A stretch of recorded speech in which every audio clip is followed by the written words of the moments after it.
کبھی اپنے مخالف کو اپنے آنسو نہ دکھاؤ، اس کے سامنے ہمیشہ تمہاری مسکراہٹ ہونی چاہیے۔ عورت کا پورا زور بے پردگی اور فیشن پرستی پر ہے، مگر پھر بھی ضد کرتی ہے کہ مرد اس کو عزت کی نگاہ سے دیکھے۔ ہر بار غلطی عورت کی نہیں ہوتی، مرد میں بھی بہت خامیاں ہوتی ہیں۔ ایک دوسروں کی کمزوری پر پردہ ڈال کر صلاح کرنا، اسی کا نام نکاح ہے۔ ایک بہت خوبصورت کہاوت ہے، تم جب چاہو دور تو جا سکتے ہو، مگر جب چاہو میرے قریب نہیں آ سکتے۔ سوچ سمجھ کر کسی پر اعتبار کرو، کسی ہمدرد کو درد بنتے دیر نہیں لگتی۔ جو لوگ ہمیشہ دوسروں کے کاموں کے اندر کیڑے نکالنے میں لگے رہتے ہیں، یقین جانو ان کا اپنا کوئی کام بھی سیدھا نہیں ہوتا۔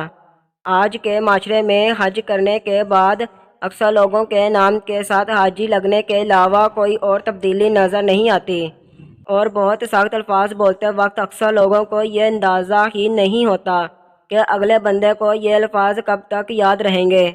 بلی جس گھر میں بچے پیدا کر دے تو سمجھ جاؤ اس گھر میں بہت جلد رزق کی فراوانی ہوگی اور کبھی رزق تنگ نہیں ہوگا۔